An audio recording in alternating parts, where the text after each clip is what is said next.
Welcome to the North American Hunting Odyssey, where members experience and share the Odyssey we call the Hunt. This program has been created specifically for members of the North American Hunting Club. You know, Bill, when I hear the phrase hunting odyssey, I think of someone going on safari in Africa for 3 months or something. Is that what this video series is all about? Well, Larry, I can answer that question with a definite no and yes, because while a trip like that is an odyssey in the truest sense of the word, they don't need to be quite that exotic for those of us here at the NAHC to consider them an odyssey. You see what I mean? Well, sort of, Bill, but can you give me an example? You bet.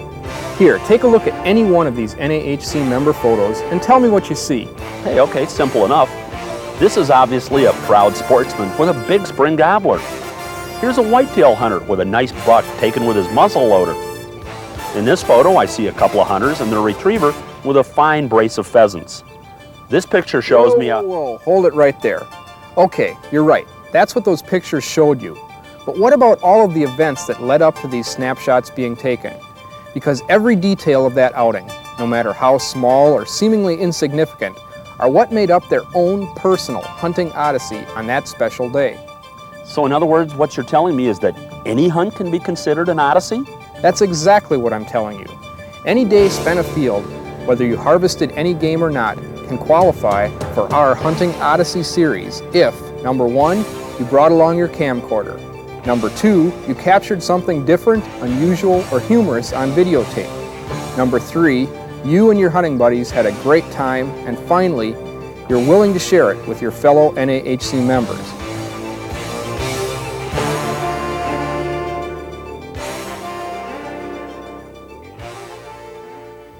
Oh! The key to improving your shooting skills, whether it's with a shotgun, rifle, handgun, or even a bow, is practice, practice, practice. And when it comes to improving your hunting skills, the best teacher is, well, right here, the great outdoors. But unfortunately, finding the time to study and observe the varied habits of your favorite game animals and birds throughout the seasons is a luxury few of us can afford.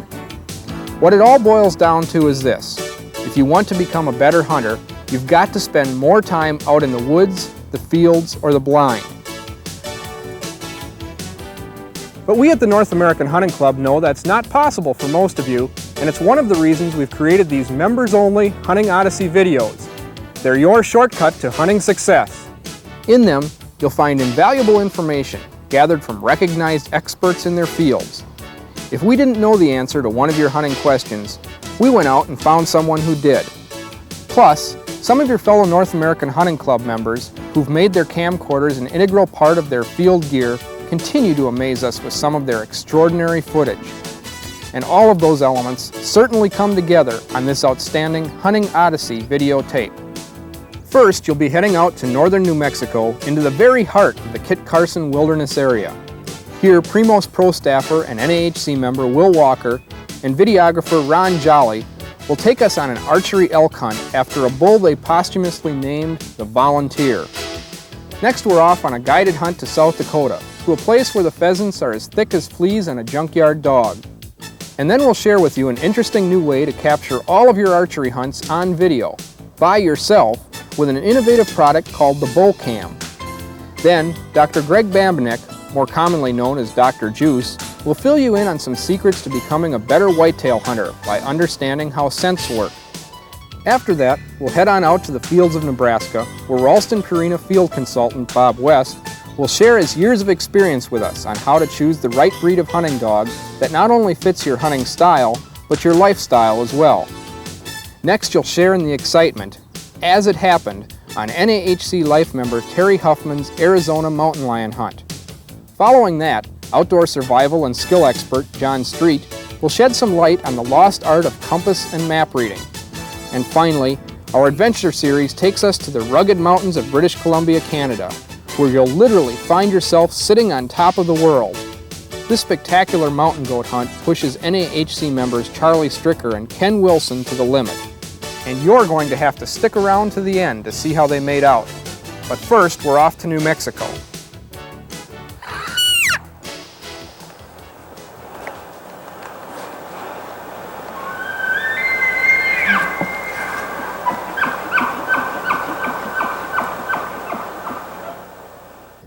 Before we join Will and Ronnie on their elk hunt, I just wanted to inform you future elk hunters of an interesting statistic concerning elk and bow hunting. On average, throughout the elk's range, less than 6% of all hunters can claim success with bow and arrow. Contrast that with whitetail archers, whose success ratio can run as high as 30% in some areas of the country, and you can see just how challenging this pursuit can be. Here you go.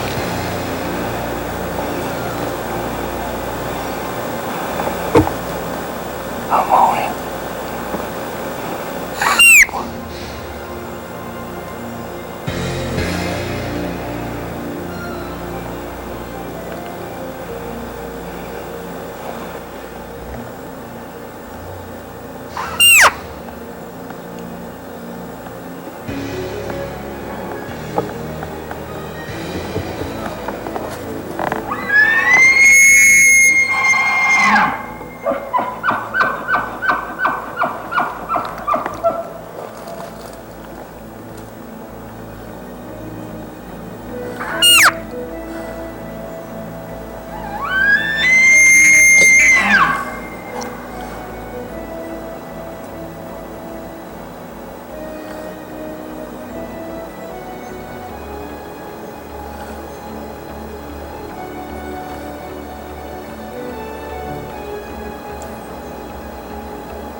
Man, oh man, let me tell you, Will is really kicking himself in the pants after missing that apparently easy shot.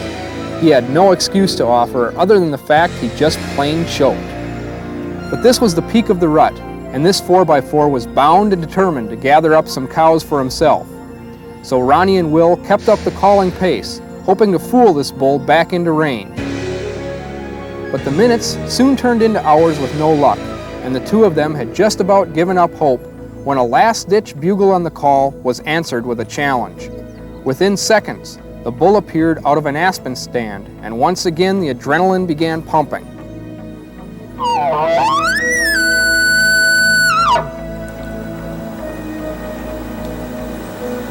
Coming.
We finally did it. I was hoping you had enough arrows. As I watched Ronnie and Will admiring this magnificent animal out there in the fading light of dusk, I'm reminded of an old adage that goes something like this. You can have all the skill in the world, but it won't do you any good without a little bit of luck.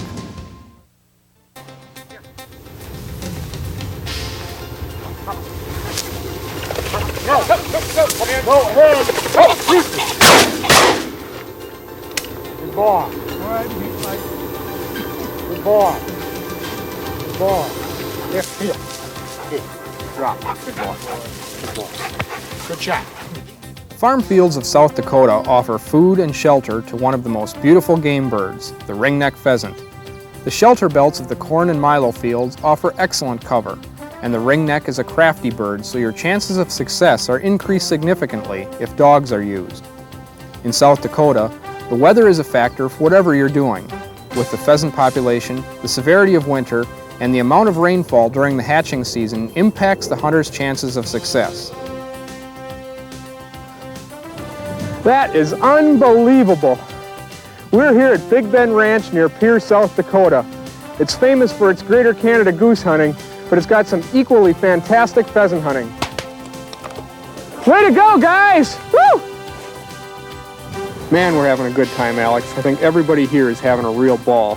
Well, I'm sure glad, because I'm having a great time with you guys, too. This is really typical of South Dakota pheasant hunting, isn't it? Where a bunch of guys get out, come together, and have a good time. It's a good way to meet a lot of new people, make friends with people all over the United States, if not all over the world. A lot of people from outside of the upper Midwest don't get a shot at pheasant hunting like this anywhere else, and I think South Dakota's probably got it all as far as pheasants. We've been real spoiled this year. We've had excellent weather for hatching birds. We've got birds just by the zillions, it seems. They're just everywhere, and we're late into the season now, and we've still got a good supply of birds. Now, birds at this time of year, I've heard, move into the shelter belts. Is that right?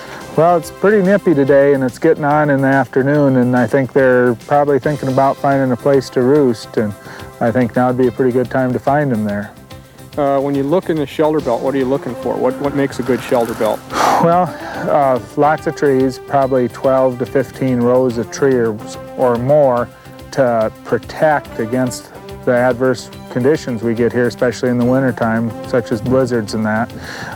Lots of different types of cover, some types of shrubs and bushes that have berries on it. Fruit trees are good,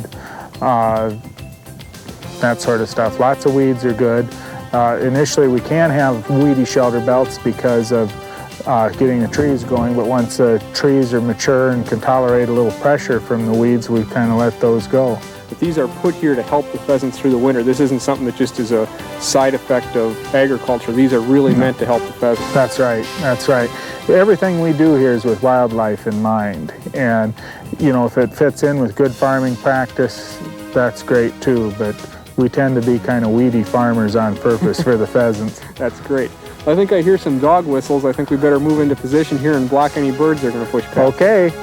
Unquestionably, this is one of the finest pheasant hunting areas in the entire country, and Alex and his partners are to be commended for the job they've done at Big Bend Ranch. As you've seen, the numbers of birds here are staggering. But this superb hunting didn't happen by chance. After years of declining pheasant numbers due to loss of habitat, I'm happy to report that populations throughout the Plains states have reached 30-year highs, thanks to a federal program signed into law into 1985 known as the Conservation Reserve Program, or CRP for short.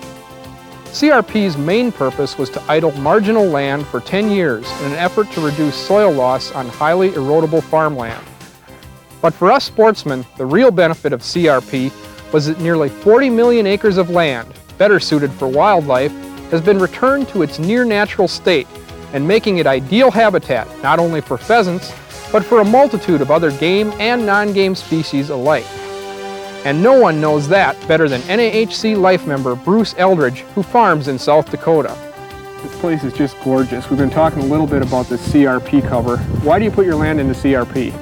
Well, it's, you know, there's land that needs some rest. You know, some of it's eroding pretty badly, and not only do we get the payment, you know, for taking the land out of production, it helps wildlife, but also it helps us because for every acre that's in CRP, there's an acre of wheat that isn't planted or corn that isn't planted, and hopefully it'll help the markets out too. Oh, okay. So it's basically economic and the wildlife benefits from it too, right? That's right. That, and then like I say, it's good for the land. I mean, when and if this land ever does come out of grass, it'll be capable of raising much better crops.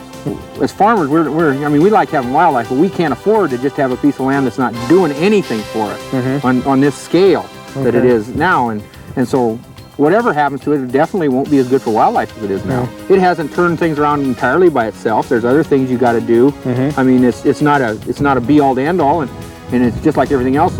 It's sure it's in CRP and it's good for the pheasants, but if you hunt it real hard, you're gonna take your numbers down again. One thing to remember is that CRP lands benefit hunters everywhere, not just here in South Dakota. So when it comes time to reauthorize the CRP program in the near future, we urge you to write your local representative or senator and tell them you feel it's money well spent. This next segment will show you just how far us hunters are willing to go to get the ultimate shot, on video that is. A group of archery enthusiasts led by NAHC members Bruce Kania and John Faskell were constantly looking for a way to capture their hunting memories on videotape, but from the hunter's viewpoint, not that of another videographer's. And guess what? They finally succeeded, and their invention, the bow cam, has led them all into a new field that they refer to as huntography. There's a few little tricks here with a camcorder that'll make huntography real easy. One of which is the focus. When you're out in the woods, you put her on manual focus. Trust us, manual is better than automatic. Pop her up to high zoom, look through your viewfinder, turn the camera on, of course, and focus on something maybe 20, 40, 60 feet away. At that point in time, you're done for the whole day. You never have to think about focus again for the rest of the day. When you're going to shoot, or let's say you're planning a shot, you're in a tree stand, you figure you might get a 20-yard shot or so, you always want to be zoomed at around 2 or 3 to 1 when you're starting out, when you're first learning how to shoot from the bow. And you can work your way up a little bit as you get better with your follow-through. But a close shot, of course, you'd want to have her wider open.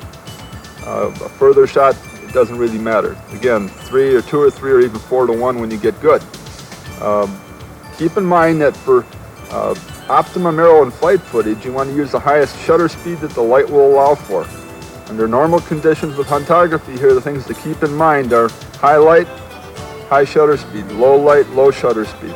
So always go with the highest shutter speed that you can go with. Another point that's really important is we got a standby switch here. You can hear it clicking. I just clicked it on. Do that when you walk into the woods and you get up in your stand, do it and be done with it. Leave it on standby for the whole day. Even a little battery can run that camera for 2 days. On standby like that. That way when you turn the camera on, there's absolutely no noise. You turn the camera off again by pressing that button one more time.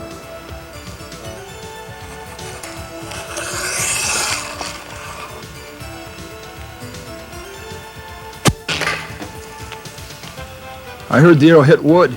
My heart fell, so did my bow arm. Turns out the arrow had gone right through him and hit a tree.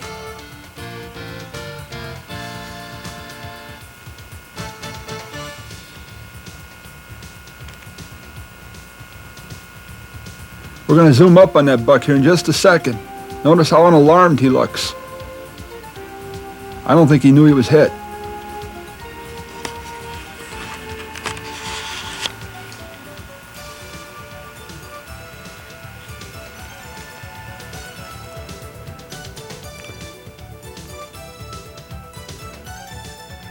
The deer was standing right there against all those tracks. That's where my arrow ended up. I thought I was low.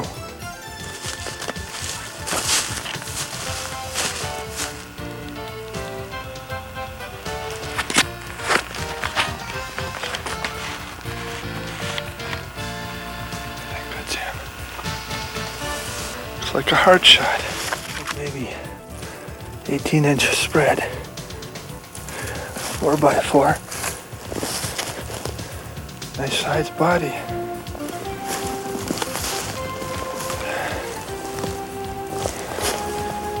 There's the arrow that did it. And Mega too. Mega 112 that is.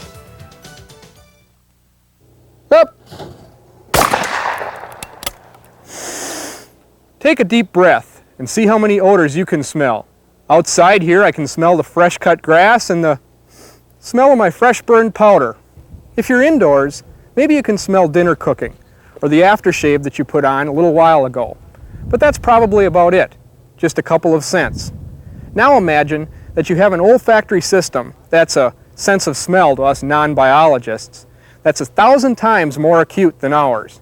That's the nose of a typical white-tailed deer, and it's that very same sense of smell that you must face every time you head out whitetail hunting. So obviously, knowing how deer use scent in their daily lives should help improve your success out in the field, right? When it comes to knowing how a whitetail sniffer works, nobody knows more about the subject than Dr. Greg Babinek, also known as Dr. Juice. Understanding the biology of the deer is going to be real important in helping you bag that buck. One of the most important senses that a deer has is his nose. His nose can smell 1,000 times better than ours. It's giving him information constantly about things like food, fear, sex. His nose is more important than even his eyesight or his hearing. It gives him definite data and information about what's out there in his world. Understanding more about his nose is going to help you bag more deer. This information that the deer receives through its nose gives it olfactory data in which to make decisions about its behavior. It's responding to its environment. But not only responding, it's communicating with other deer because they have specialized scent glands that they give off their own information to let other deer know what's going on. One of these scent glands is the preorbital gland.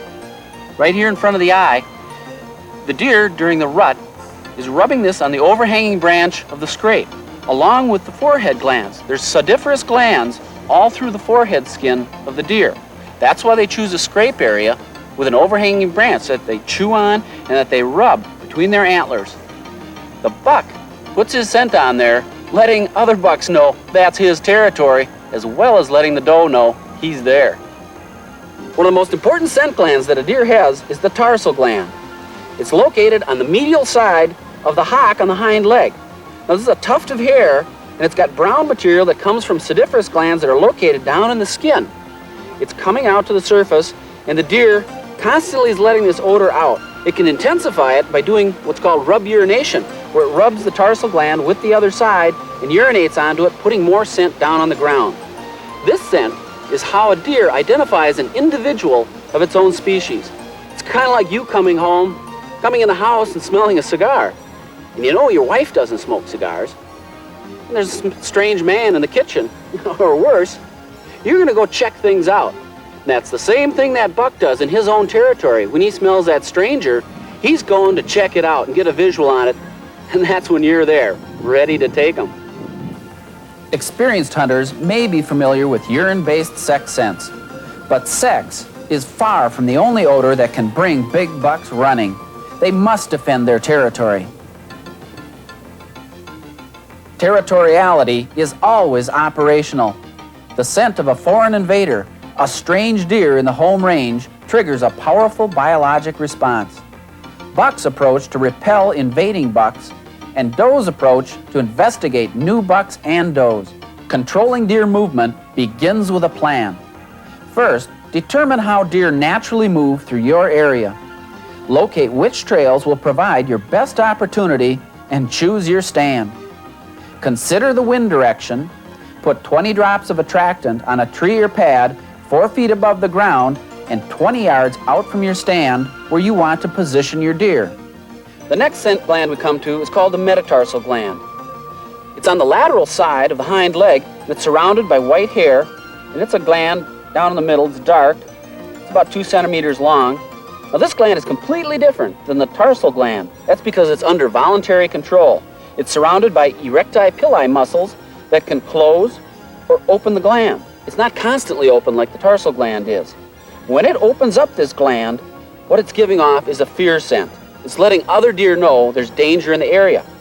The third major scent gland on the hind leg is called the interdigital gland. It's located in the front between the hoofs. You can see it's that dark spot down in there that produces scent that travels out and down in between the hoofs onto the tufts of hair down under its hoof. It's used mainly for tracking, does tracking their fawns early in life. But later in life, it can be used to denote danger because the time that that's given off most heavily is when a deer is stamping its foot down when it's taken off. It's well documented in the scientific literature that deer regularly use their forehead and tarsal glands for communication. This deer is making a scrape first by rubbing its forehead scent on an overhanging branch. After depositing his forehead scent, the buck will scrape the ground, clearing it of debris. He then does what's called rub urination. He brings his hocks together, leans his body weight backward until the tarsal glands are brought directly under the sheath of the penis, and he urinates over the tarsal glands into the scrape. I started hunting with bow this year, September 22nd. Came out to my stand, had a couple hours of daylight left in the evening, so I put some of the Dr. Drew's deer attractant on this branch from the tree that my stand's in. It's about the right height for an overhanging branch. And the Dr. Drew's deer attractant is based on tarsal gland scent and forehead scent. So by putting it on here, I hope to attract the buck in. Well, it was kind of windy that night. I didn't see anything. I came back the next evening, and what did I find? Right here on the ground, underneath the overhanging branch, a scrape had started. That buck had come in during that day. I'd induced him to start scraping behavior earlier than they ordinarily do here in Wisconsin. Usually it's the middle or end of October. Here it was, September 22nd. I had induced him to start this scrape behavior because I'd put the Dr. Drew's deer attractant out, which caused him to think there was an intruder in his territory, and he better start putting out his scent marks. And he did that. It was really good to see a scrape right underneath my stand. So you put this on here, it's simulating the forehead scent of an intruder into his territory. You put that on the overhanging branch, and underneath the branch, you make a scrape. You scrape away the leaves, scrape up the dirt, so it looks like that big buck's been coming in and taking over his territory.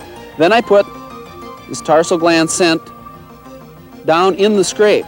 Now we've got the scent on both the overhanging branch and in the scrape.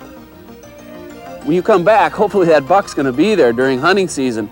Now what I like to do also is when I'm out in the woods, wear rubber-soled boots, and that's why I've got rubber gloves on. I've been handling this branch. I don't want to get any human scent around here. Now that I've got this set up, I'm going to leave and make some more. Up.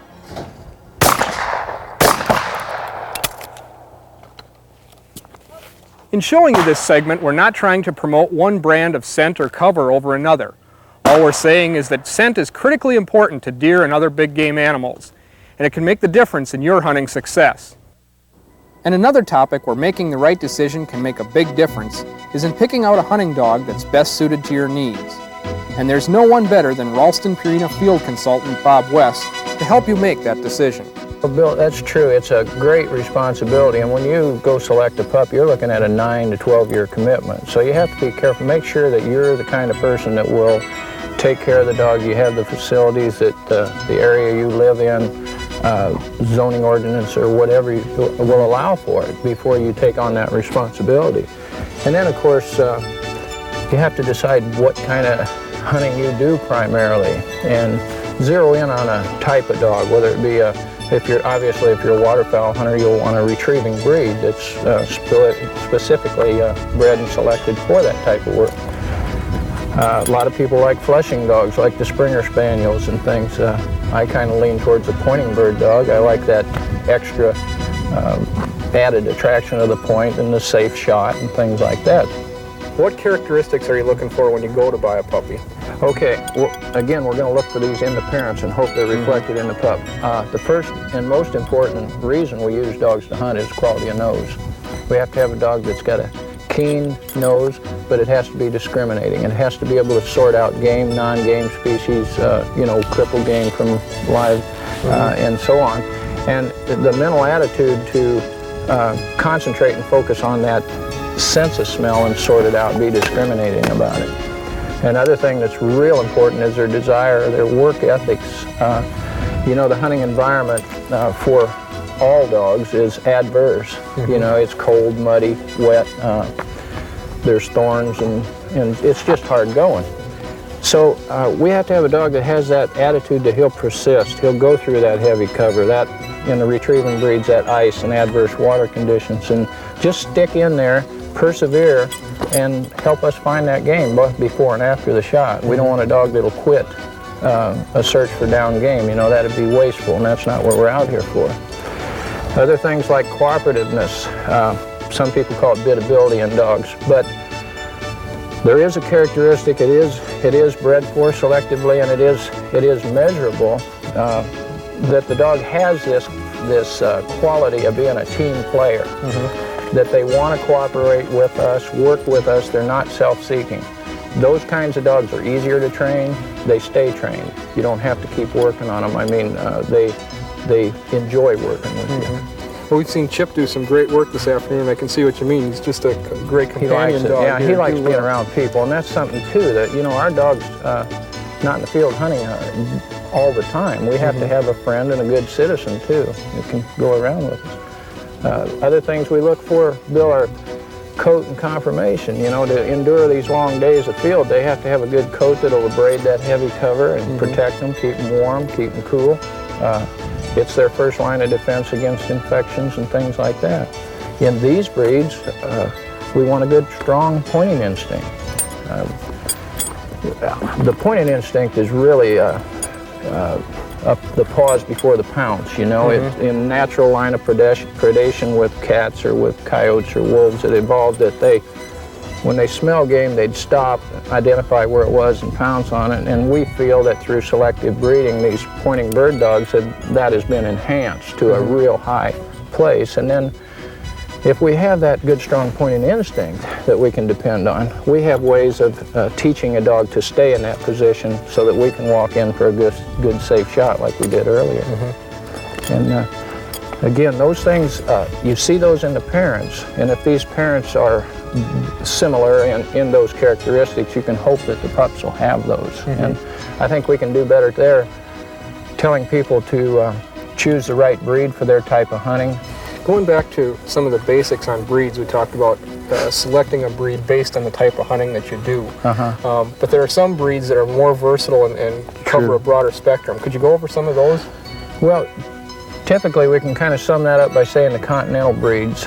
This concept come from Europe, where the people over there lived in limited space. They didn't have the luxury of having a beagle to hunt rabbits and a pointing dog for upland game and a retriever for waterworks. So they went to work as much as 200 years ago on the idea of one dog that does all of these things pretty well.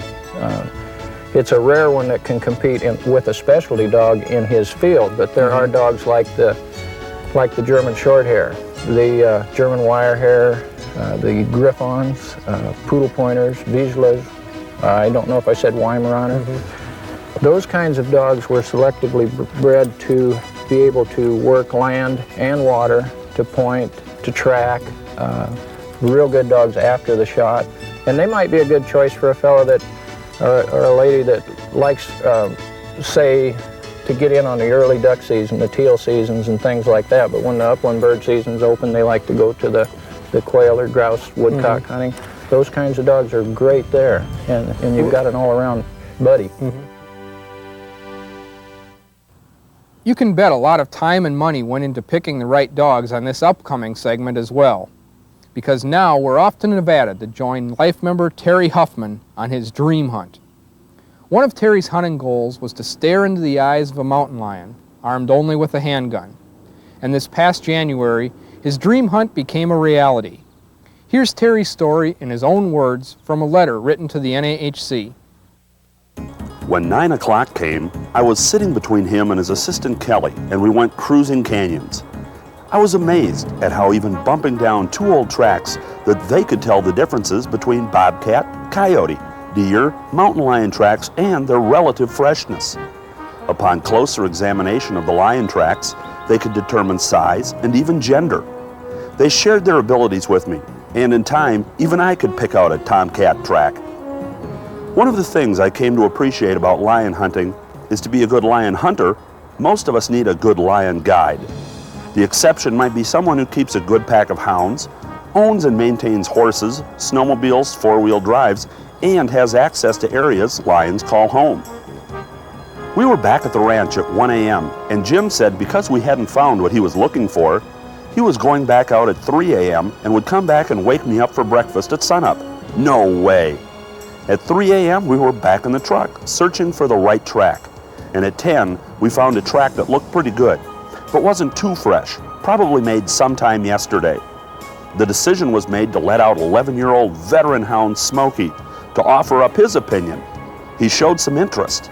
After about a mile, mostly straight up, and in a meadow full of nervous Mustangs, Smokey needed some help, which he got from 4 of his kennel pals.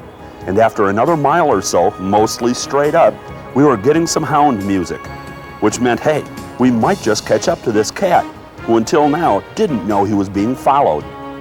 Just in case you're not up on lion lingo, that music Terry's referring to is the baying of the hounds. By 3 in the afternoon, the music was getting even more intense, as were the mountains. We'd covered over 7 miles as the proverbial crow flies. Jim announced the hounds treed something coming from atop a mountain ridge ahead, but it didn't sound like the cat was staying treed. When we got to a better position to survey the scene, we saw the problem.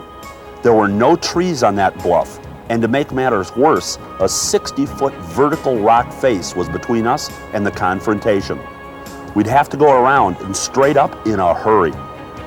Now I've got to tell you, I'm in pretty fair shape, but by the time we made it to the top, my lungs were screaming and my heart was pounding. And when I peered over the edge of the bluff on a rock ledge 30 feet below was what appeared to be the biggest, meanest, nastiest looking Tom in all of Nevada, nose to nose with Smokey. Jim, who was remaining cool as a cucumber despite his best hound being literally on the edge, just said, "Take him." The big magnum felt right in my grip, and time stood still for just an instant as my total being concentrated on the task at hand and the sight settled in on the big cat's vitals. I didn't hear the Smith go off or feel the recoil, but I did hear Jim say, "Good shot," and I did see the cat go over the edge. He was dead before he hit the ground 30 feet below. Then, that strange feeling of happiness and sadness followed, which we hunters so often feel after we've harvested our quarry. Happiness for the bounty, because not one part of that lion will be wasted. Besides a full mount, which will hold a place of honor in my home, lion meat is excellent to eat.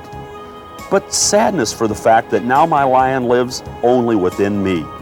But hey, none of us are getting out alive, right? The official age of my cat, according to the Nevada Department of Wildlife, is over 10 years. He weighed approximately 150 pounds and should score 14 after the 60-day drying period, which will ensure a place for him in the Nevada record books. His condition was declining, and his teeth are nearly gone. He probably wouldn't have seen another winter. If I hadn't entered into his life, starvation probably would have, or perhaps another Tom would have invited him to dinner as the main course.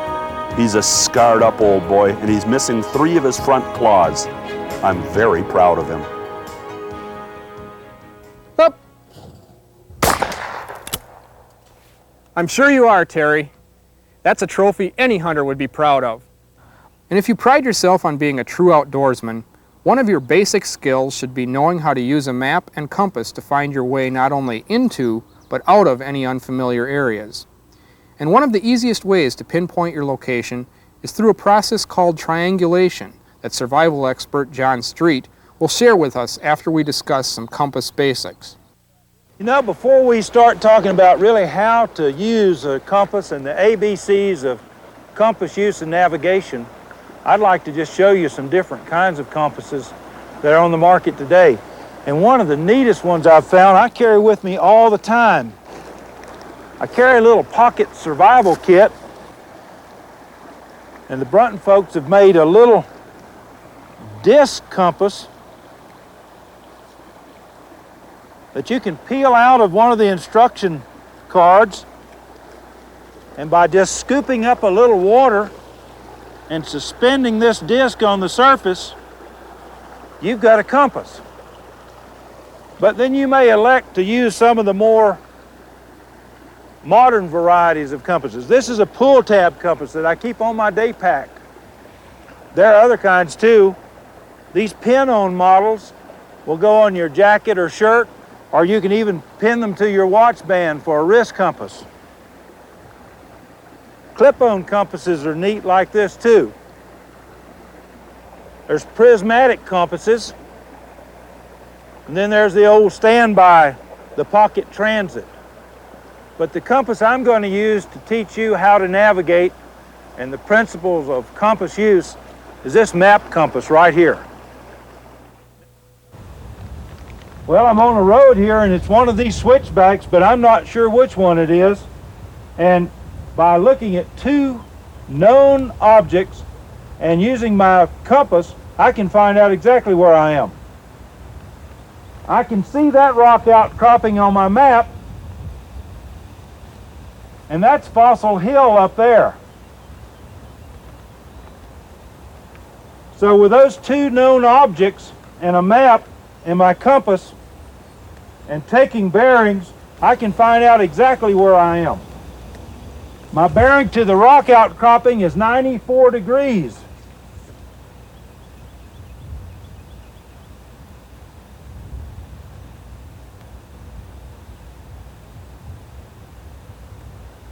And my bearing to the Fossil Hill is 172 degrees. Now it's simply a matter of constructing those two headings from those two locations, and where the lines transect is exactly where I am. Rotate the compass around this point until the red magnetic needle aligns with the red orienting arrow on the bottom of the base plate. Then draw a line on the map. Repeat this process for your second bearing point. The place where the two lines intersect is your exact location. And now, if you're ready, it's time to take off for the rugged wilderness of British Columbia, Canada. Here we'll be joining NAHC member Ken Wilson and his guide Charlie Stricker on Ken's once-in-a-lifetime mountain goat hunt.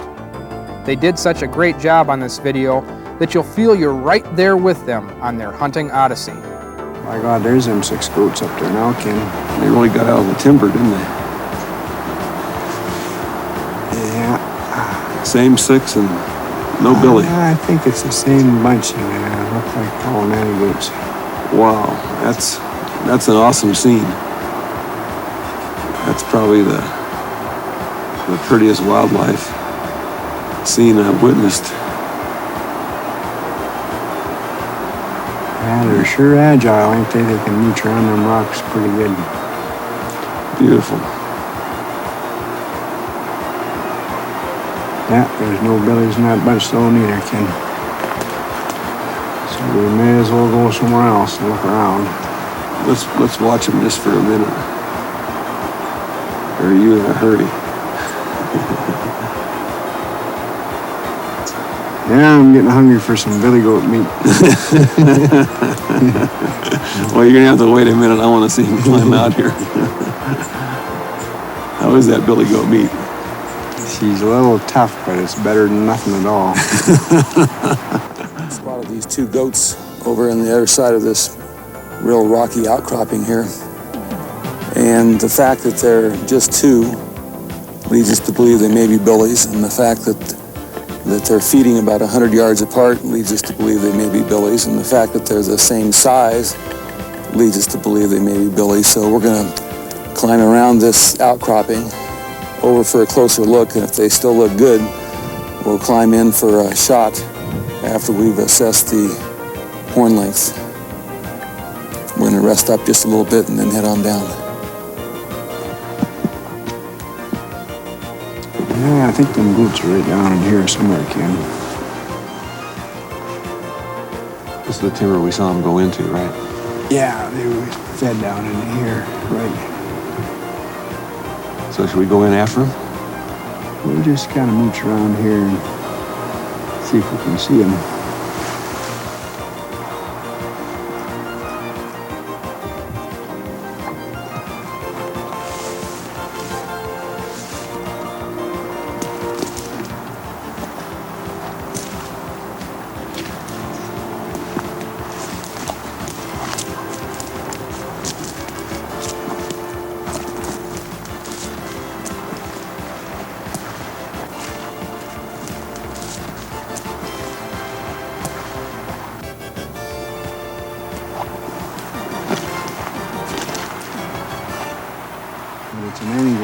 Ken.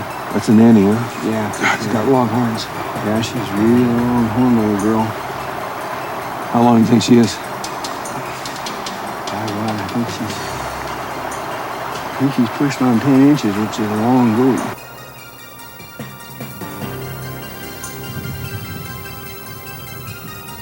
My God, there's some goats up there. Can you see them?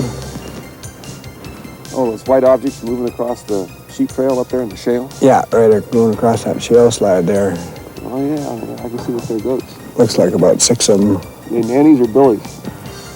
Well, I wouldn't want to say from here. It could be either. We'll have to go up and have a closer look at them.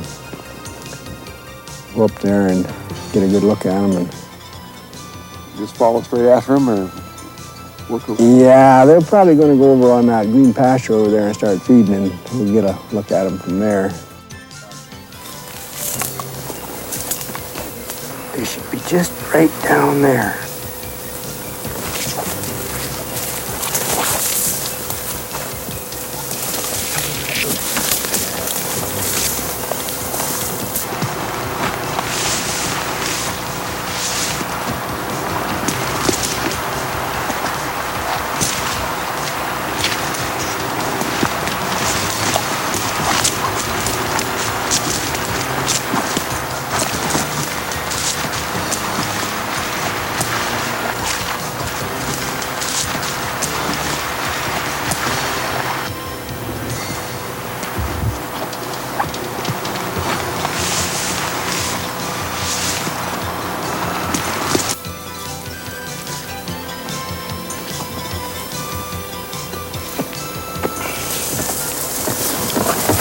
We got 2 goats down there. The first one, the closest one, he's only about 100 yards away.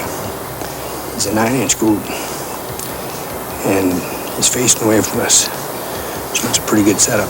All you gotta do is go down on that same rock I was on and use your coat for a rest and touch her off real good. So the closest one's the best one? Closest one's the best one, yeah. Don't shoot the far one, he's not that good. Right, Tucker.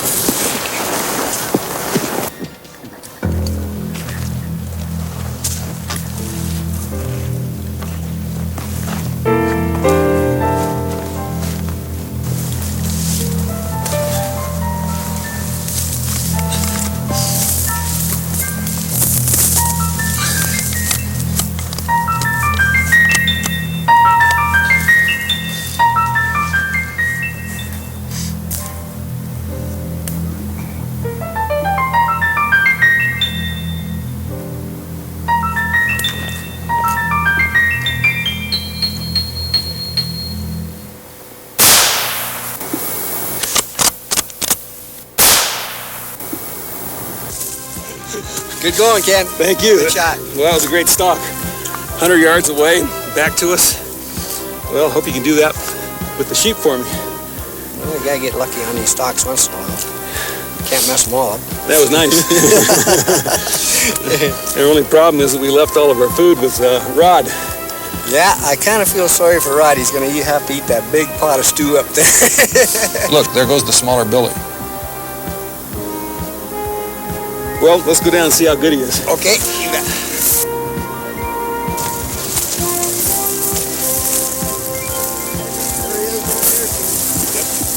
Well, you can see where he hit a couple times.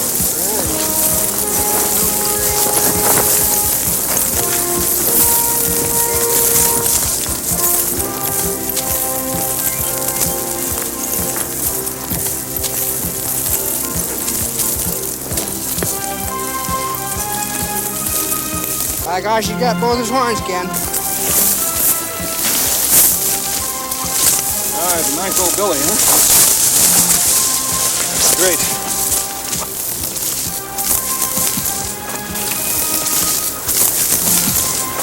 Yeah, quite often them guys, they've got a habit of busting their horns off. Yeah, good bases. Not very black. He's got him rubbed pretty good, huh? Yeah, he's been messing around this clay. Let's see, the horns. Where's the horn start? Right here? Well, God, way down here, you measure from here. That's the guy's measurement. Yeah, they start right there. My guess is he's probably 9.5, maybe 9.